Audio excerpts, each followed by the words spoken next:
हरे कृष्णा। कैसे हैं आप सभी। देखिए, आज जो हम चर्चा करेंगे वो भगवान की भक्ति पाने के लिए सबसे बड़ा गुण जो मुझे लगता है उसके बारे में करेंगे। देखो, भक्ति के अंदर भगवान को प्रणाम करना, भगवान का नाम सिमरन करना, चिंतन करना, सेवा करना, ये तो सबसे इम्पोर्टेंट है। पर उससे भी सबसे ज़्यादा इम्पोर्टेंट, अगर हम सच में भक्ति का फर्स्ट स्टेप पे बढ़ना चाहते हैं, अगर हम पहली सीढ़ी पे ही चढ़ना चाहते हैं, तो मुझे लगता है कि हम सभी को एक गुण आना चाहिए, वो है क्षमा करना, फॉरगिवनेस। हम अपनी ज़िंदगी में बहुत कुछ करते हैं, बहुत कुछ पाते हैं, बहुत कुछ खोते भी हैं, परंतु हम अपनी ज़िंदगी में क्षमा नहीं कर पाते। और क्षमा जो है वो बहुत ज़्यादा जरूरी है। अगर हम क्षमा करना जान जाते हैं तो मुझे लगता है कि आप 95% भगवान के रास्ते को, पाने के रास्ते को कवर कर जाते हैं। अब क्षमा कैसे नहीं कर पाते, उसका मैं एक उदाहरण देता हूँ। मेरा घर कुंदन नगर में है और मेरे घर के पास एक मंदिर है जिसका नाम है बैकुंठ धाम चारधाम मंदिर। हम हर साल वहाँ पर कुछ प्रोग्राम कराते थे, कभी भागवत। तो एक बार हमने भगवान जगन्नाथ जी की रथ यात्रा निकालने का सोचा, क्योंकि जगन्नाथ जी की रथ यात्रा निकालनी थी तो उसके लिए हमें बहुत सारे लोगों को ज़रूरत थी। हम चाहते थे कि जो रथ आएगा उसके सामने लोग नाचें, गाएं और रस्सी जब खींचें तो काफ़ी सारे लोग हो। तो उसके लिए हमने क्या करा कि कुछ लोगों के घर जा के कहा कि आप प्लीज़ हमारे रथ यात्रा में आइए, because we have to increase the crowd. हमें भीड़ इकट्ठी करनी थी, तो हमने जा के कहा। तो मैं और एक माता जी एक लेडी के घर गए और मेरे घर के पास ही रहती हैं। तो उसने हमसे एक बात कही कि आप बेटा जितना पैसा चाहिए उतना आप ले लीजिए, पर उस मंदिर में मैं कभी नहीं जाऊंगी। मैंने कहा ऐसा क्या हुआ माता जी, आप बताइए। तो बोली कि नहीं उस मंदिर में नहीं जाऊंगी। तो जब हमने बहुत उसको मैंने कहा कि आप प्लीज़ बताइए, आपको कहीं जाना है तो एक बात अलग है, और हम पैसे लेने नहीं आए, हम आपको सिर्फ इनवाइट करने आइए, आप जगन्नाथ जी की रथ यात्रा को अटेंड कीजिए। तो उस लेडी ने बताया कि 20 साल पहले, 22 साल पहले, अब तो शायद 25 साल ही हुए उन बातों को, मैं जब प्रेग्नेंट थी, मेरा बच्चा होने वाला था, और उस समय जन्माष्टमी का समय था, मैं उस मंदिर में गई। और वहाँ की भीड़, जो लोग थे, मैनेजमेंट कमेटी के लोग थे, जो मैनेजमेंट के लोग थे, उन्होंने को मैंने बोला कि मैं प्रेग्नेंट हूँ और मुझे भीड़ में नहीं खड़ा हो सकता, आप मुझे दर्शन जल्दी करा दीजिए।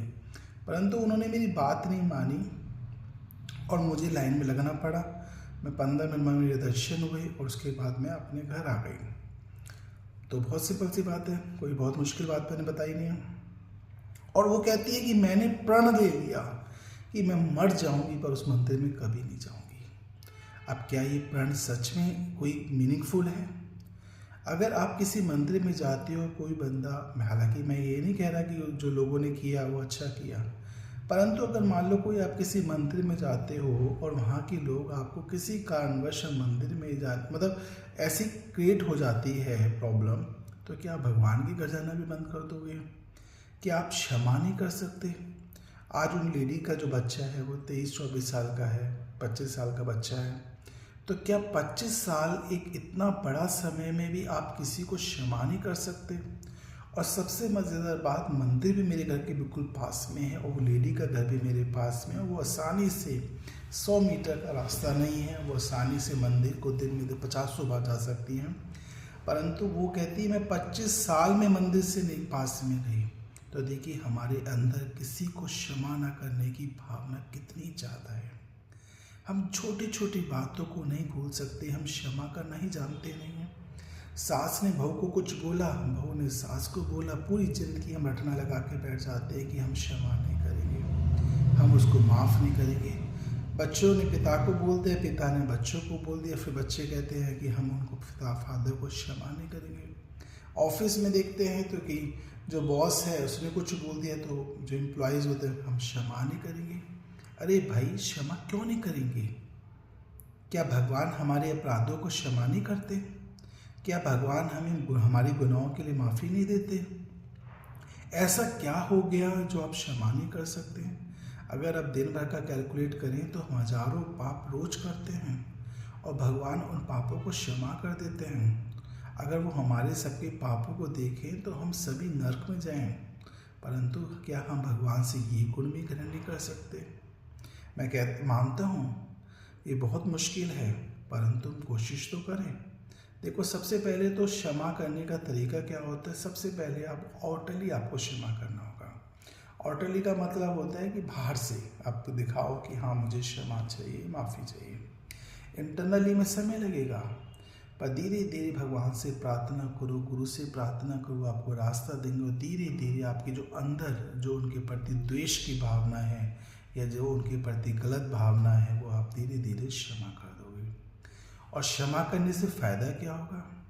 देखिए, द्रौपदी थी ना, उनके 5 पुत्रों को अश्वत्थामा ने मार दिया। 5 पांडव बहुत क्रोधित थे। 5 पांडवों ने सोच लिया कि आज, और भगवान श्री कृष्ण भी बहुत क्रोधित थे, तो 5 पांडवों ने सोच लिया कि आज अश्वत्थामा को मार दिया जाएगा। उसको पकड़ के किसी तरह से लेके आए और द्रौपदी के पास लेके आए और बोला कि द्रौपदी, तुम्हारी जो इच्छा हो बोलो, आज जैसा तुम चाहोगी वैसा इसके साथ होगा। द्रौपदी कहती नहीं, इसको छोड़ दो। तो 5 पांडव ने बोला, क्या पागल हो गई हो? हमारे 5 पुत्र को इस गुरुपुत्र ने अभी मारा है और तुम कहते हो इसको छोड़ दो? तो द्रौपदी ने कहा कि देखिए, जिस तरह से मैं अपने 5 बेटों की मृत्यु पे रो रही हूँ, मैं नहीं चाहती कि गुरु मतलब माँ रोए। और अब इसने जो कर दिया वो मेरे 5 पुत्र तो नहीं आ सकते। तो देखिए कितना बड़ा क्षमा किया है, करा नहीं करा? तो ये छोटी छोटी बातें जो है वो हमें अपने जीवन में अपनाना चाहिए। दूसरा क्षमा का उदाहरण देखिए, विभीषण रावण की लंका में रहते थे।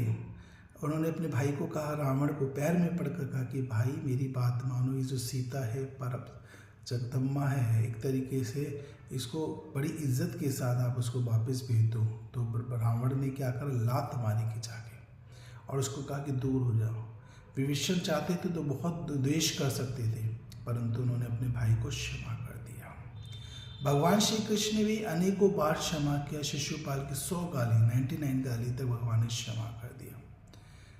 और देखिए, भगवान के भक्त होते हैं जिनका नाम है अम्बरीश महाराज, जो श्रीमद् भागवतम में जिनकी चर्चा आती है। दुर्वासा ऋषि उनके पास गए और उनको कहा कि हमें भूख लग रही है। तो उन्होंने जब खाने का अरेंजमेंट कर रहे थे, उस दिन एकादशी का पारण का समय था, तो उन्होंने जल पी लिया। और दुर्वासा ऋषि को भी पता लग गया कि देखो, अम्बरीश ने मुझे भोजन करने से पहले जल पी लिया। तो इतने क्रोधित हुए, उनको लात मारी। और लात मारी तो भगवान श्री कृष्ण का, विष्णु भगवान का सुदर्शन दुर्वासा ऋषि को मारने के लिए चलने लगा। दुर्वासा ऋषि इधर भागते उधर भागते, उनको कोई क्षमा नहीं कर रहा। आखिर में वो क्षमा किसने किया? अम्बरीश महाराज ने किया। जब अम्बरीश महाराज ने उन्हें क्षमा कर दिया तो जो सुदर्शन चक्र था वो भगवान का वापस चला गया। बहुत सिंपल सा एक चीज टॉपिक है क्षमा। बहुत मुश्किल होता है, लिटरली अगर मुझसे कोई बोले कि क्षमा कर दो, सच में बहुत मुश्किल है। परंतु अगर हम क्षमा अपना देंगे, अगर हम फॉरगिवनेस, अगर हम किसी को माफ़ करना सीख जाएंगे, तो हमारा जो दिल है वो हल्का हो जाएगा। हम हल्के हो जाएंगे, हम सरल हो जाएंगे, हम प्यारे हो जाएंगे। और जो ऐसा सरल हो जाता है वो भगवान का बहुत प्यारा बन जाता है। अगर आप सभी भगवान श्री कृष्ण के प्यारे बनना चाहते हो तो क्षमा करना शुरू कर दो। छोटी छोटी बातों पे क्षमा करना शुरू कर दो। लोग बहुत याद करते हैं कि उसने मेरे साथ ऐसा किया, उसने मेरे साथ ऐसा किया होगा। वो ये समझिए आपका प्रारब्ध था, आपने उसके साथ किसी जन्म में किया होगा, उसका बदला वो इस जन्म में दे रहा है। छोटी छोटी चीज़ों को क्षमा करो। देखिए, एक औरत 25 साल तक इस बात को याद रखती है कि उसके वो मंदिर में एक बार एंट्री नहीं करने दी। वो मंदिर भी मेरे घर के पास है, वो लेडी भी आज मेरे मंदिर के पास रहती। जब हमने बहुत समझाया तो उस लेडी को अपनी गलती महसूस भी हुई और उसने कहा कि मैं आऊँगी, और आई भी थी जगन्नाथ यात्रा में, और हमसे प्रसाद भी लिया उन्होंने। तो वो कहती है कि 25 साल बाद मैं मंदिर में आई हूँ, है 23 साल बाद, मुझे याद नहीं आ रहा एग्जैक्टली उन्होंने क्या बोला, पर 23 या 25 ऐसा बोला। तो देखिए कितना बड़ा समय तक लोग किसी चीज़ को याद रखते हैं। अगर हम छोटी छोटी चीज़ों को क्षमा करना सीख जाएंगे तो हमारी लाइफ बहुत सुंदर बन जाएगी। तो बहुत वीडियो बड़ी ना करके मैं यही कहता हूँ कि क्षमा करना सीखिए। क्षमा कैसे होगा? सबसे पहले अपने बाहर से मन से सोचे कि मैं इस व्यक्ति को क्षमा करता हूँ। ये प्रभु मुझे शक्ति दीजिए जिससे मैं उसको क्षमा कर दूँ, फॉरगिव कर दूँ, गलती के लिए उसको माफ़ कर दूँ। कोई हमारा धन ले लेता है, ठीक है, हमें दुख होता है, हमारा कोई इंपॉर्टेंट चीज़ चली आती है, पर forgive is very important thing. फिर धीरे धीरे जब आउटरली तो आपने काम कर दिया, आप इंटरनली में समय लगेगा, उसके लिए भगवान से प्रार्थना करो, गुरु से प्रार्थना करो। वो धीरे धीरे आपको रास्ता भी देंगे और धीरे धीरे करके मन में कहो कि नहीं, मैंने उसको क्षमा कर दिया, मैंने क्षमा कर दिया, उसके साथ अच्छा व्यवहार करो।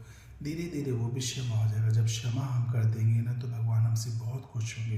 ये नवदा भक्ति तो हमें भगवान ऐसे ही, अब जैसे ना बोनस दे देते हैं, ऐसे फ्री में बांट देते हैं, वो ऐसी चीज़ बांट देंगे। और ये मैंने अपनी अनुभव किया है, अगर हम किसी के क्षमा नहीं करते तो हम बहुत भारी रहते हैं, और जो भारीपन हमारे अंदर होगा तो हम भक्ति कभी नहीं कर सकते। Hare Krishna. Thank you so much for watching my video. Hare Krishna.